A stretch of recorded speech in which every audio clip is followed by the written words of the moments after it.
Hi hello welcome to our channel Shweta. Mahendra. Video పెట్టి చాలా చాలా చాలా రోజులే అయిపోయింది. మాకు ఎందుకు కుదరలేదు ఫస్ట్ రీజన్ చెప్తాను. మేము హైదరాబాద్ నుంచి మా అత్తగారి ఇంటికి వెళ్ళిన తర్వాత ఐ థింక్ ఒకటే వీడియో పెట్టినట్టున్నాను నేను. అది కూడా స్కెడ్యూల్డ్ వీడియో అనమాట.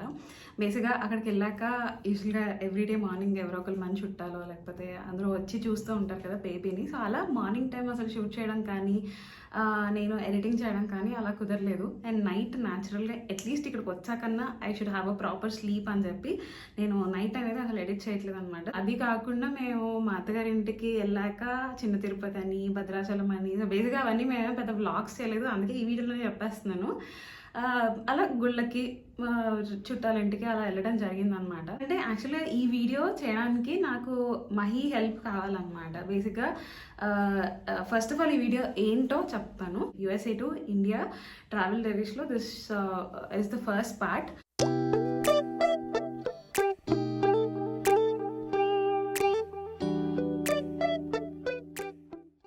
అంటే అసలు ఫస్ట్ ఫ్లైట్ టికెట్స్ బుక్ చేయడం కన్నా ముందు మేము చూసుకున్నవి ఏంటి, మేము అక్కడ ఫ్లైట్ వాళ్ళతో మేము చేసిన కాన్వర్జేషన్స్ కానీ మేము చేసిన రీసెర్చ్ కానీ కోవిడ్ టైంలో అసలు ఫ్లై చేయడం కరెక్టా కాదా, అసలు ఎయిర్లైన్స్ మనల్ని బేబీతో పాటు వెళ్ళనిస్తున్నాయా లేదా, సో అవన్నీ కూడా రీసెర్చ్ చేస్తాం కదా. So that's the first thing ఈ వీడియోలో మీరు చూడబోతున్నారు. మహి ఫ్లైట్ టికెట్స్ బుక్ చేశారు కాబట్టి తనకి ఎక్కువ ఇన్ఫర్మేషన్ తెలుసు అనమాట. సో అందుకని నేను తన కోసం వెయిట్ చేశాను. అండ్ నేను అవైలబుల్ ఉన్నప్పుడు తను అవైలబుల్ లేరు, తను అవైలబుల్ ఉన్నప్పుడు నేను అవైలబుల్ లేను. సో అలా ఇన్ని రోజులు గడిచిపోయింది. Finally we took some time, okay let's do this అని చెప్పి ఇవాళ కుదిరింది అనమాట మాకు.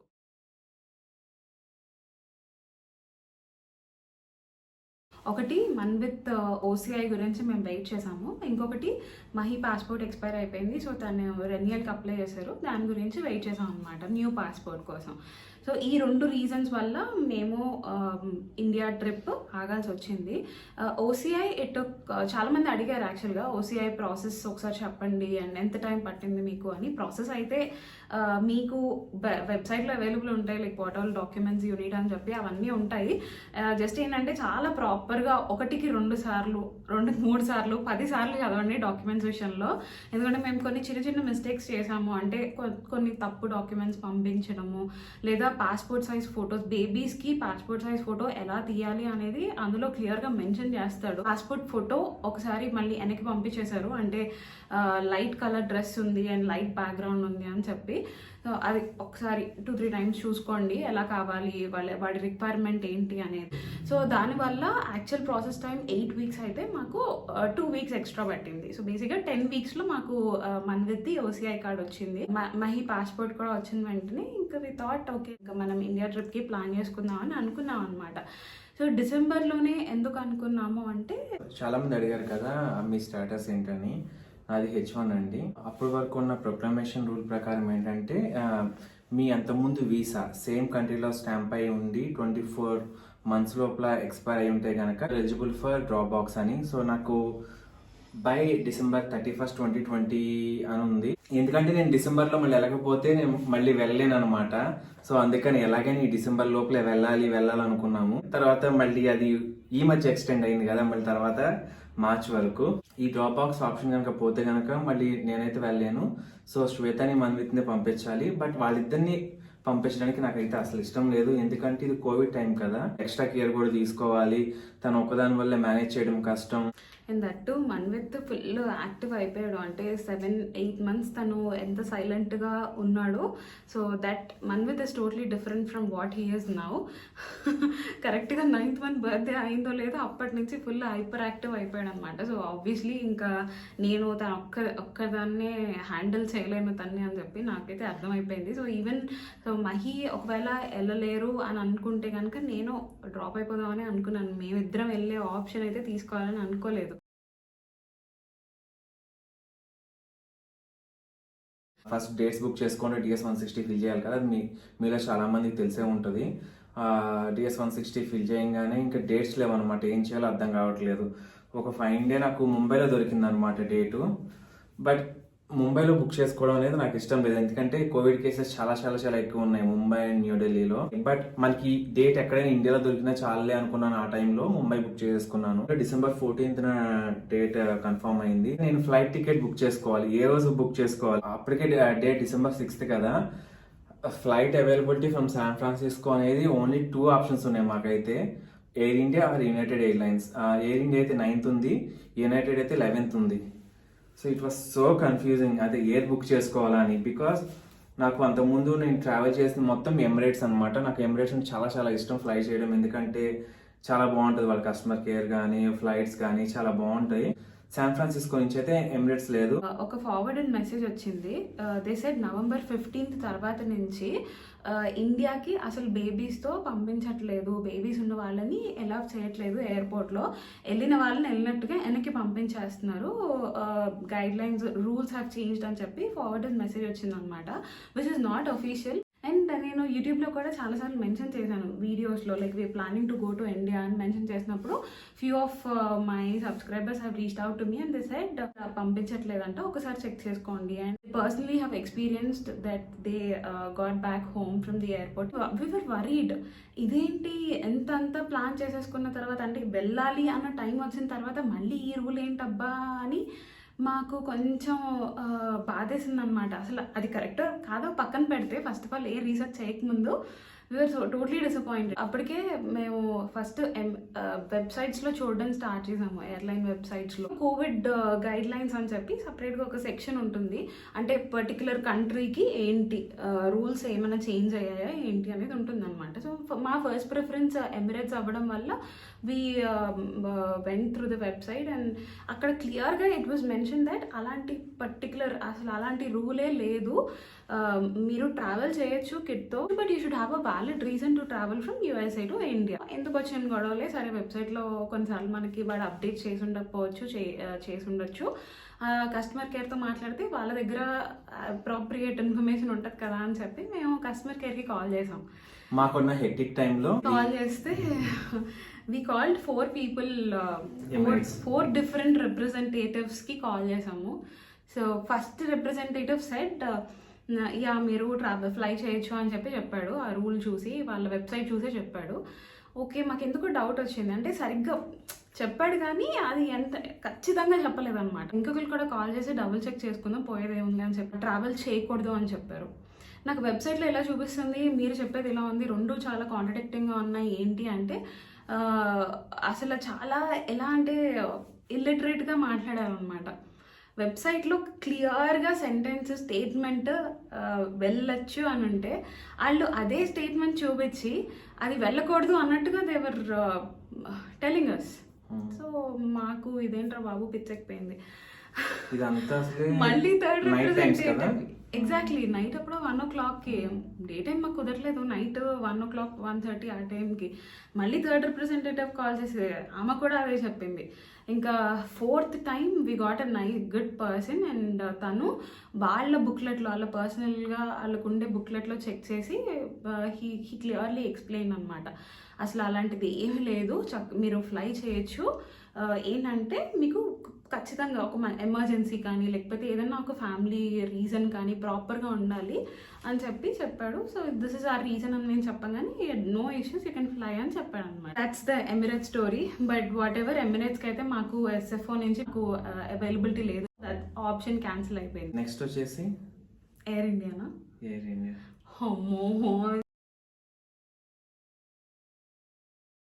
మీలో ఎవరైనా ఎయిర్ ఇండియా ఎంప్లాయీస్ కానీ లేకపోతే ఎయిర్ ఇండియా బాగా ట్రావెల్ చేసి గుడ్ ఎక్స్పీరియన్సెస్ ఉన్న వాళ్ళు కానీ ఉంటే I'm really sorry to say this, we're so frustrated with the air India service. అంటే వాళ్ళ కస్టమర్ కేర్ కానీ మేము ఫ్లైట్ దిగిన తర్వాత ఫేస్ చేసిన లగేజెస్ చూసేదో అవన్నీ కూడా అయితే అసలు చాలా మమ్మల్ని డిస్టర్బ్ చేసేసాయి అనమాట. మేము రీసెర్చ్ చేసుకునే టైంలో ఎయిర్ ఇండియా ఎంతమందికి కాల్ చేశారో, ఎన్ని రిప్రజెంటేటివ్స్కి కాల్ చేశారో, the service like so sorry to say it's like beep వేసుకోండి అంత బాగాలేదన్నమాట. So bad. నాకు తెలుసు ఎయిర్ ఇండియా సర్వీసెస్ బ్యాడ్ ఉంటాయని, ఎందుకంటే అంతకుముందు చాలా మంది కూడా చెప్పారు. బట్ ఎందుకు మళ్ళీ వేరే ఎయిర్లైన్స్ ఎందుకు చూసుకోవడం, మన ఎయిర్ ఇండియా కదా, న్యూఢిల్లీ దిగుతాము, ఆ, మన అనే దాంతో బుక్ చేసుకుందామని కస్టమర్ కేర్కి కాల్ చేసాము. అసలు వాళ్ళకి ఇన్ఫర్మేషన్ అడుగుతుంటే వాళ్ళకి తెలియకపోతే తెలియదని చెప్పాలి కదా, తెలియదని చెప్పుకోకుండా కాల్ డిస్కనెక్ట్ చేసేవాళ్ళు. బిజినెస్ క్లాస్ కి బుక్ చేసుకుందాం అనుకుంటున్నాను, క్యాన్సిలేషన్ ఫీ ఏంటి, విత్ ఇన్ 24 hours లో క్యాన్సిల్ చేసుకుంటే నాకు ఫుల్ రిఫండ్ వస్తుందా అని నేను అడిగాను వాళ్ళని. వాళ్ళు ఏమన్నారంటే విత్ ఇన్ 24 hours లో అయితే నీకు ఫుల్ రిఫండ్ వస్తుందని చెప్పారు. నేను ఒక్కన కాదు, మళ్ళీ వీళ్ళు చెప్పే తప్పేమని నెక్స్ట్ టైం ఇంకొకరిని కూడా అడిగాను, మీకు ఫుల్ రిఫండ్ వస్తుంది మనీ మొత్తం అని చెప్పారు. సో నేను అలా బుక్ చేసుకున్నాను అనమాట. తర్వాత నేను యునైటెడ్ కూడా కాల్ చేసి వాళ్ళ కోవిడ్ రూల్స్ అన్ని అడిగాను. సరే ఎలాగో యునైటెడ్ ఎయిర్ ఇండియా బుక్ చేశాను కదా, 24 hours లో ఎలాగో క్యాన్సిల్ చేసుకోవచ్చు కదా అని యునైటెడ్ కూడా బుక్ చేశాను అనమాట. సేమ్ యునైటెడ్ వాళ్ళు కూడా అదే చెప్పారు, 24 hours లో మీరు ఫ్లైట్ బుక్ క్యాన్సిల్ చేసుకుంటే ఫుల్ రిఫండ్ వస్తుందని వాళ్ళ వెబ్సైట్ లో కూడా ఉంది, వాళ్ళు కూడా చెప్పారు. నాకు ఈ విషయాలను ముందే తెలుసు, బట్ వాళ్ళతో కన్ఫర్మ్ చేసుకుంటే బెటర్ కదా, ఎందుకంటే బిజినెస్ క్లాస్ అంటే it's not small amount right. ఈ ప్రైస్ డిఫరెన్స్ ఉంది కాబట్టి యునైటెడ్ కి ఫిక్స్ అయిపోయాను అనమాట. మొత్తం రూల్స్ రెండు ఒకేలాగా ఉన్నాయి, ఇది కూడా ఒకేలాగా ఉంది, కానీ ప్రైస్ డిఫరెన్స్ ఉంది కాబట్టి. అంతేకాదు ఇంకోటి ఏంటంటే లగేజ్ డిఫరెన్స్ కూడా ఉంది ఎయిర్ ఇండియాకి బిజినెస్ క్లాస్ కి యునైటెడ్ బిజినెస్ క్లాస్ కి ఇన్ఫాంట్ కి. మా ఇద్దరికి అయితే 32 kgs టు 32 kgs ఫ్రీ వస్తాయి, కానీ మన మీదకి వచ్చేసరికి యునైటెడ్ వేరుగా ఉంది, ఎయిర్ ఇండియా వేరుగా ఉంది. యునైటెడ్ ఎక్కువ వస్తుంది కాబట్టి ఐ చోజ్ యునైటెడ్ కన్ఫర్మ్ కాబట్టి ఇది ఎయిర్ ఇండియా క్యాన్సిల్ చేద్దాం అనుకున్నా. రిప్రజెంటేటివ్స్ తో ఆల్రెడీ చెక్ చేసి 24 hours లోపు రిఫండ్ ఫుల్ అమౌంట్ ఉంటుంది అని తెలిసాకే బుక్ చేసుకున్నాం కాబట్టి so we expected a full refund. But full refund కాకుండా పర్ ప్యాసింజర్ $100 డిడక్ట్ చేస్తారు అని చెప్పి వాళ్ళు మళ్ళీ రిప్రజెంటేటివ్ కాల్లో చెప్తే దానికి మేము మళ్ళీ చాలా డిస్కషన్ జరిగింది. అసలు వాళ్ళకి యూనిటీ లేకుండా ఒకళ్ళు ఒకటి చెప్పి ఇంకొకటి చెప్పి కాల్ రికార్డ్ అయి ఉంటుంది కదా. బేసిక్గా మనం కస్టమర్ కేర్కి కాల్ చేసి your call will be recorded for quality and training purpose ఏదో చెప్తుంటారు. సో ఆల్రెడీ ఉంది, మేము మాట్లాడాము, ఇంతమంది రిప్రజెంటేటివ్స్తో చెక్ చేశాకే మేము టికెట్ బుక్ చేసుకున్నాము, మీరు you just check with them, నాకు మీ మేనేజర్కి ఇవ్వండి కాల్, ఇట్లా నేను I fought with them literally అనమాట. But still manager no response at all. అసలు ఏం చెప్పారు నాన్న వాళ్ళకి, మాకైతే మేనేజర్ ఉండరు, నేనే హై అథారిటీ అని చెప్పారు. అయితే లాస్ట్ పాయింట్ ఆఫ్ కాంటాక్ట్ ఇంకా మాకెవ్వరు మేనేజర్ ఉండరు. నాకేంటి ఇప్పుడు, నాకు సొల్యూషన్ ఏంటి, మీరే నాకు చెప్పారు ఫుల్ రీఫండ్ అని, మీరే ఇప్పుడు మళ్ళీ $200 డిడక్ట్ చేస్తాను అంటున్నారు. What is this? అదే $300 డిడక్ట్ చేస్తా అంటున్నారు. అసలు నాకు ఎలా, మీ తరపున మిస్టేక్, మీ సైడ్ మిస్టేక్ ఉన్నప్పుడు నాకేంటి, నాకు ఎలా న్యాయం చేస్తారు మీరు అంటే they don't have any answer, I can't do it అంటే they just have a blunt response అనమాట. అసలు నేనేం చేయలేను, I can do only this much అంతే. ఫ్లైట్ టికెట్ మాత్రమే క్యాన్సిల్ చేయగలను అంతే, నేనైతే రీఫండ్ ప్రాసెస్ చేయలేను. సరే ఇదంతా ఎందుకని క్యాన్సిల్ అయితే చేయమన్నాము. సరే క్యాన్సిల్ చేసామని చెప్పారు, but it was not cancel అనమాట. లాస్ట్ 2 days బ్యాకే నేను ఐ డిస్ప్యూటెడ్ దట్ అమౌంట్ అనమాట. క్యాన్సిల్ చేస్తానని చెప్పి ఇలా క్యాన్సిల్ చేయకోకుండా టికెట్ మీది క్యాన్సిల్ అయిపోయిందని చెప్పి ఇలాగా ఇంత వరస్ట్ సర్వీస్ ఉందని చెప్పడానికి చాలా బాధగా అనిపిస్తుంది. యుఎస్లో ఎలా ఉంటుందంటే ఒకవేళ మీకు రాంగ్ అమౌంట్ చార్జ్ చేసినా సరే, మీకు అనుకున్న సర్వీసెస్ రాకపోయినా సరే, depends upon that credit company we can dispute the amount అనమాట. ఎంఎక్స్ అయితే ఇస్తుంది, బ్యాంక్ ఆఫ్ అమెరికా అయితే ఇస్తుంది. అన్ని కేసెస్లో అవ్వకపోవచ్చు, బట్ నేను చెప్పాను నా స్ట్రాంగ్ రీజన్ ఇది, నేను డిస్ప్యూట్ చేశాను అనమాట అమౌంట్ మొత్తం. అట్ లాస్ట్ నాకు మొత్తం వచ్చింది. టెంపరీగా చేశారు, but it will take around like 2 months అనమాట మొత్తం సెటిల్ అవ్వడానికి. Let's see. అది Air India story. Next United. ఇంకోటి ఎయిర్ ఇండియా ఎందుకు వద్దు అనుకున్నామంటే టికెట్ బుక్ చేసుకుని 6th, ఎయిర్ ఇండియా వచ్చేసి మాకు 9th ఉంది, యునైటెడ్ వచ్చి 11th ఉంది. మరి 9th అంటే అసలు ఏమీ కొనలేదు, మనీ విత్ డైపర్స్ కూడా కొనలేదు. ఇదంతా మళ్ళీ చాలా చాలా హెక్టిక్ అయిపోద్ది కదా ట్రావెల్, అందుకని కూడా యునైటెడ్ కూడా చూస్ చేసుకున్నాం అనమాట. యునైటెడ్ తో బుకింగ్ లో మనకేం పెద్ద ప్రాబ్లం అవ్వలేదు.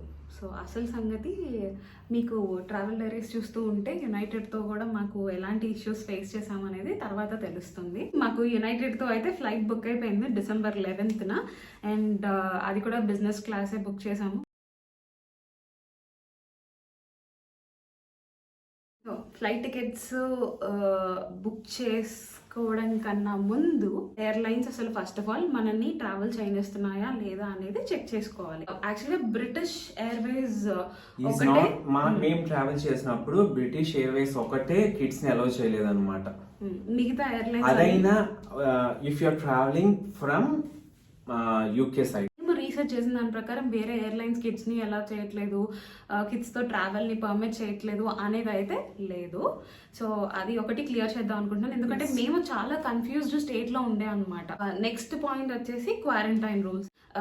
ఇండియాలో మనం ఏ స్టేట్ కి వెళ్తున్నామో అనేది ముందే మనకు తెలుసుంటుంది కాబట్టి ఆ స్టేట్ యొక్క రిక్వైర్మెంట్స్ అనేది మనం ప్లాన్ చేసుకోవాలి. అంటే అక్కడ ఇన్స్టిట్యూషనల్ క్వారంటైన్ ఉండాలా, ఉంటే ఎన్ని రోజులు ఉండాలి, ఆ రిక్వైర్మెంట్స్ అన్ని స్టడీ చేసుకోవాలి. అది point number 2. Point number 3, documents. So first వచ్చేసి సెల్ఫ్ రిపోర్టింగ్ ఫామ్. అంటే మనం సెల్ఫ్ రిపోర్టింగ్ ఫామ్ 72 hours ముందు, అంటే మనం ఫ్లైట్ బోర్డ్ చేసే 72 hours ముందు మనం అది అప్లోడ్ చేయొచ్చు. అంటే ఆన్లైన్లో కూడా ఇవ్వచ్చు. newdelhi.airport.in అని చెప్పి అందులో మనం ఫిల్ చేయొచ్చు. అదేం లేదు, జస్ట్ బేసిక్ ఇన్ఫర్మేషన్ అనమాట. అంటే మీ పాస్పోర్ట్ నెంబరు, అంటే ఎక్కడి నుంచి ఎక్కడికి వెళ్తున్నాము, అండ్ ట్రావెల్ చేస్తున్నారు, ఎంతమంది ట్రావెల్ చేస్తున్నారు, ఎవరెవరు ట్రావెల్ చేస్తున్నారు, ఆ బేసిక్ ఇన్ఫర్మేషన్.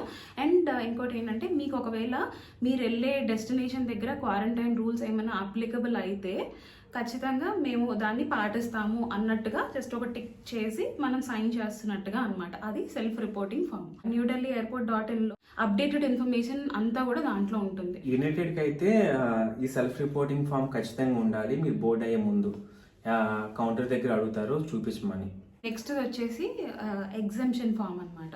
మనం ఢిల్లీలోనే దిగుతాం కాబట్టి ఢిల్లీ క్వారంటైన్ రూల్ వచ్చేసి 7 days ఇన్స్టిట్యూషనల్ క్వారంటైన్ ఉండాలి, వాళ్ళు డెసిగ్నేట్ చేసిన హోటల్లో ఉండాలి. అండ్ ఆ తర్వాత 7 days హోమ్ క్వారంటైన్ ఉండాలి. సో మనకి ఇన్స్టిట్యూషనల్ క్వారంటైన్ వద్దు అని అనుకుంటే మనం RT-PCR నెగిటివ్ రిపోర్ట్ ఉండాలన్నమాట మన దగ్గర.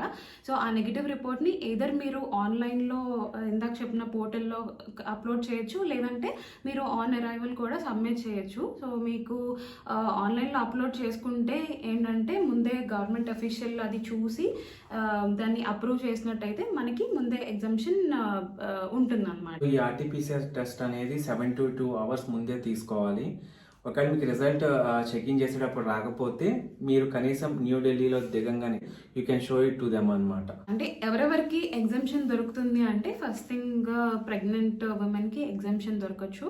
బేబీస్ అంటే 10 years బిలో కిడ్స్ తో ట్రావెల్ చేసే వాళ్ళకి ఎగ్జంప్షన్ దొరకచ్చు. ఫ్యామిలీలో ఏదన్నా డెత్ ఉంటే, అంటే అలాంటి ఎమర్జెన్సీ కేసులో మనకి ఎగ్జంప్షన్ తీసుకోవచ్చు.